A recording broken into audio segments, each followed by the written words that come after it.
Now, police tell us officers rushed to Campbell Avenue around 1:30 this morning and found 3 victims with gunshot wounds. Now, we are told one person was awake and taken to the hospital with injuries to their arm and leg, but the 2 other victims were found unresponsive across the street, and both were pronounced dead at the hospital.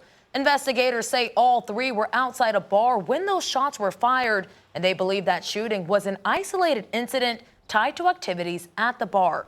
Police now say a suspect is in custody after being tracked down with help from Clinton police, and they stress there was no ongoing threat to the public.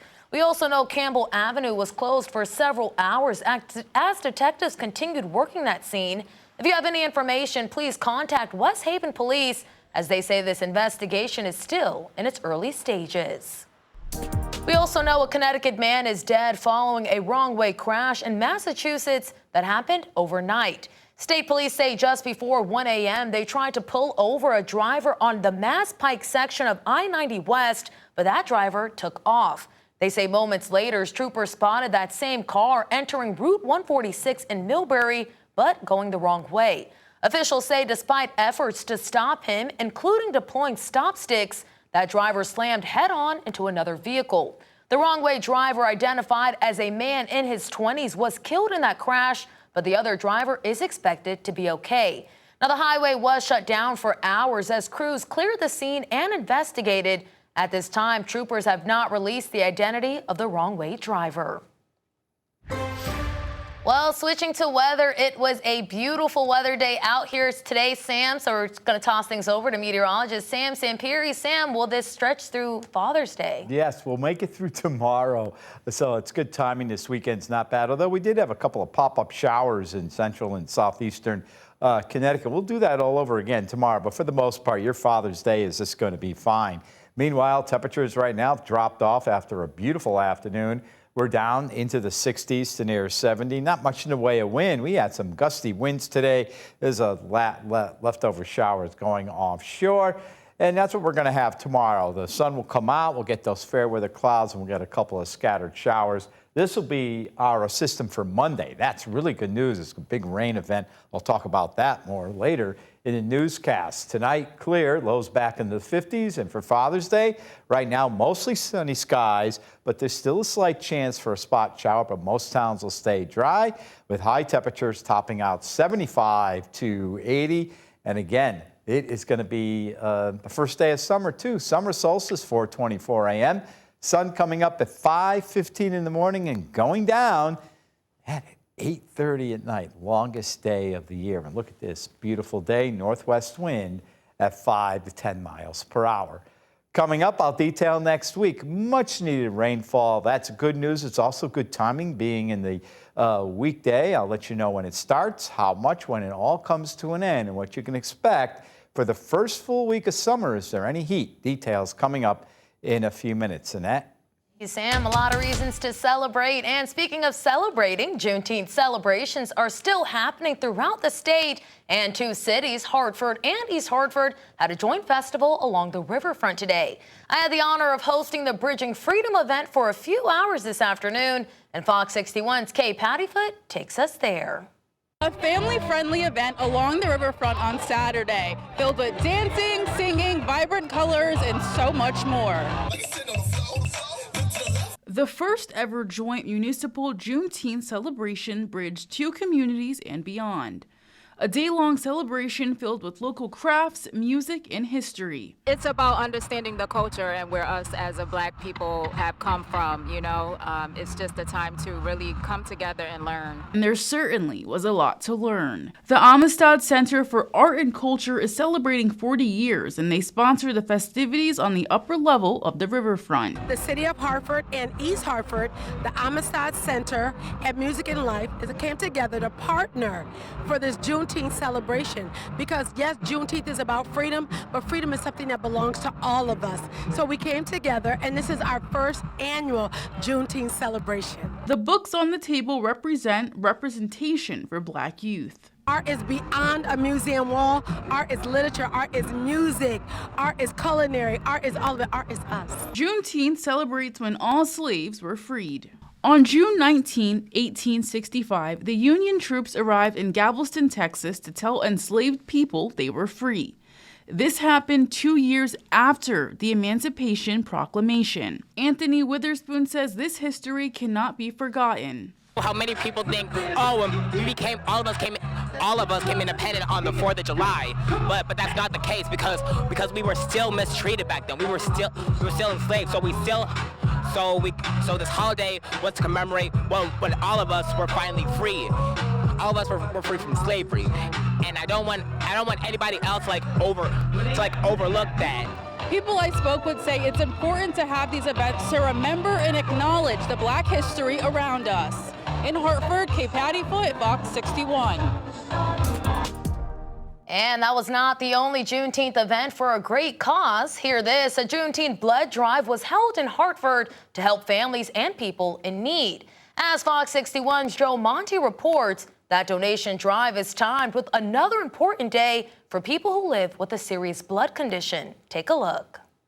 National Sickle Cell Day is meant to raise awareness about the disease and what people who have it go through on a daily basis. It's a genetic red blood cell disorder that causes cells to be shaped like a C.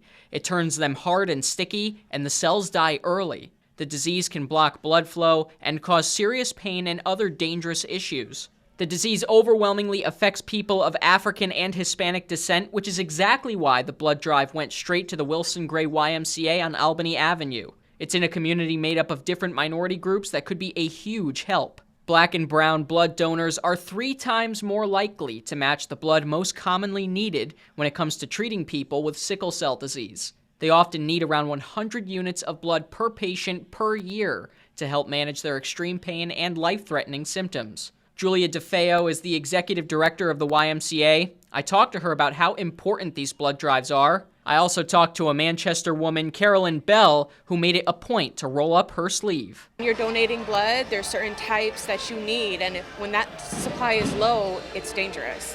So for the Black and brown community, for sickle cell, you're more likely to have a match with the Black and brown and African American community. So when that comes out and when that happens, that supply goes up and you save more lives. I've had times when I've needed blood and it was given to me, and I'm here today to be able to try to give back.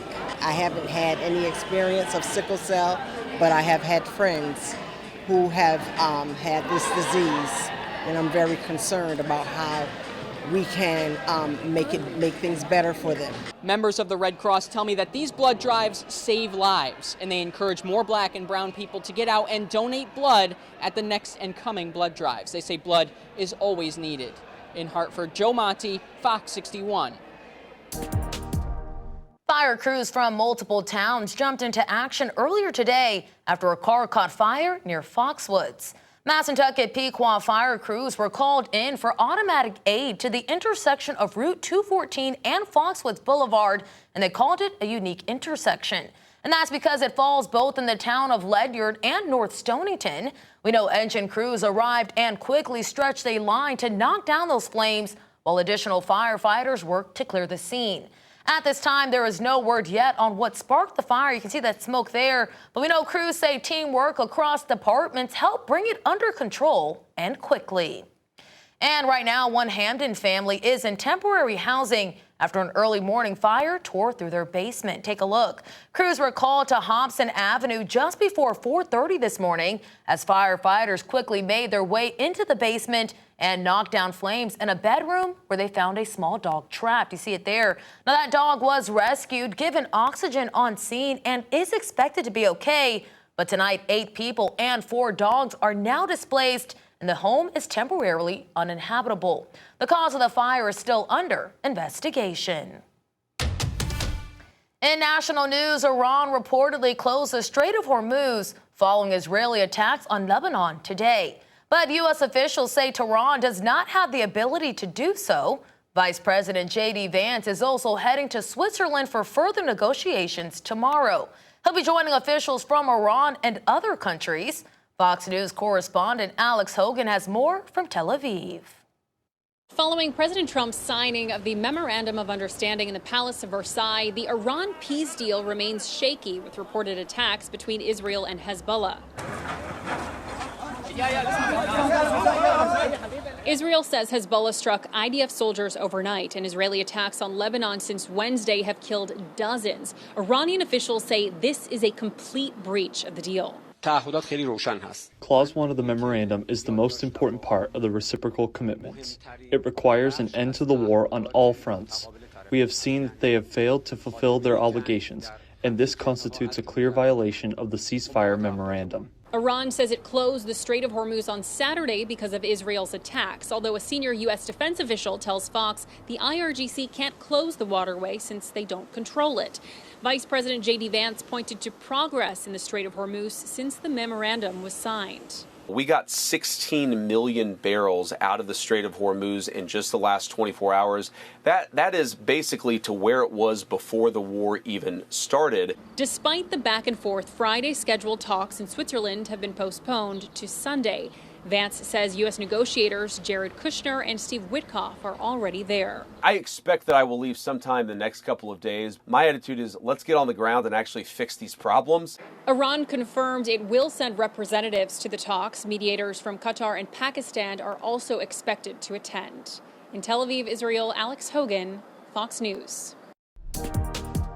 And President Trump has now revealed the new jet that will be used as Air Force One.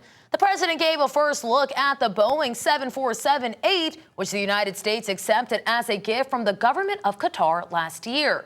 Now, the Air Force says the aircraft is equipped with, quote, the most advanced technologies necessary to meet the requirements of the presidential mission. Now, that luxury aircraft you're looking at there is worth about $400 million, is being kept at Joint Base Andrews in Maryland. This is a brand new hangar because, as you probably have learned, these planes are much bigger. The other plane was about 35 years old, and it was time, and President of the United States, numerous of them, would land, and they'd be standing next to one of the new 747s. And the biggest difference is the difference in size. It's like virtually double the size. And actually on a runway, it looks even more so. And I said to myself, you know, these countries, they have a lot of respect for us, a lot. And yet they have a plane that's much better and much newer. It's a little ridiculous out there. And President Trump is set to spend the Father's Day weekend with his family at Camp David in Maryland.